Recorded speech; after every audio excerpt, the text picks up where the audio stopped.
Սիրելի ընկերներ, ողջույն։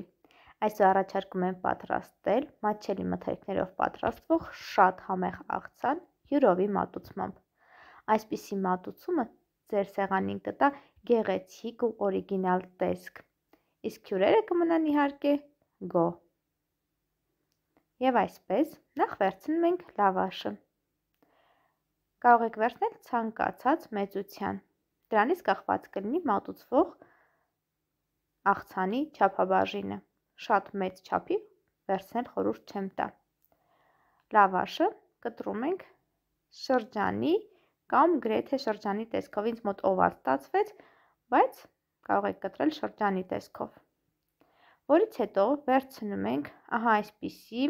գլանակներ թխելու համար նախատեսված մետաղական ձևաման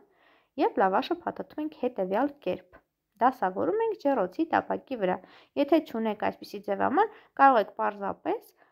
ներսային հատվածում տեղադրել փայլաթղթի կտոր, որպեսզի թխվելիս լավաշը չկպչի իրար։ Լավաշի վրա քսում ենք հարած ձու։ Տեղափոխում ենք 180 աստիճան տաքացված ջեռոց մոտավորապես 5-ից 7 րոպե, որպեսզի լավաշը չորանա և պահի իր ձևը։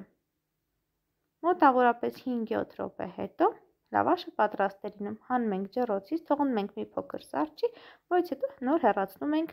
ձևամանը։ Այնուհետև վերցնում ենք ծովախեցգետնի ձողիկները, ինձ մոտ 1 տուփ է, 380 գրամ, մանր կտրատում ենք, լցնում ենք աղցանի համար նախատեսված խորը ափսեի մեջ։ Նախապես եփում ենք հավի կրծքամիսը, ինձ մոտ այստեղ մոտավորապես 350 գրամ հավի կրծքամիս է եղել։ Եփելուց հետո թողնում ենք սառչի, որից հետո ձեռքերով ահա այսպես միսը վեր ենք ածում թելիկների։ Կարող եք նաև այս գործողությունը կատարել հարիչի օգնությամբ։ Շատ գեղեցիկ և մանր թելիկներ ենք ստանում հարիչի օգնությամբ։ Միսն ավելացնում ենք ծովախեցգետնի ձողիկներին։ Այստեղ ավելացնում ենք 1 տուփ մայնացված եգիպտացորեն։ Մանր կտրում ենք նախապես մաքրված և լվացված սամիթը։ Ավելի կոշտ հատվածները կտրում ենք և թողնում ենք առանձին, դա ավելացնելու ենք աղցանին, իսկ տերևների նուրբ մասը մանր կտրատում ենք և դնում մի կողմ, այն պետք է գալու ձևավորման ժամանակ։ Ավելացնում ենք մայոնեզ, մոտավորապես 4-5 ճաշի գդալ մայոնեզ ենք ավելացնում։ Այս ամենը համեմում ենք աղով և սև պղպեղով ըստ ճաշակի և լավ խառնում։ Աղցանը պատրաստ է։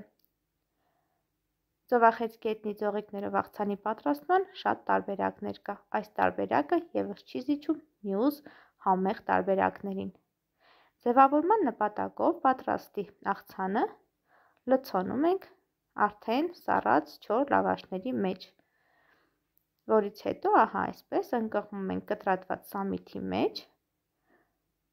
դասավորում ենք մատուցման ափսեի մեջ և մատուցում։ Ստացվում է շատ համեղ աղցան օրիգինալ մատուցմամբ։ Այսպիսի տարբերակով կարող եք նաև մատուցել այլ աղցաններ, ձեր սեղանին տալով հետաքրքիր ու ջող տեսք։ Սիրելիներս, եթե հավանեցիք տեսանյութը, անպայման սեղմեք լայք, կիսվեք ընկերների հետ, իհարկե բաժանորդագրվեք ալիքին և գրեք մեկնաբանություն։ Բարի ախորժակ։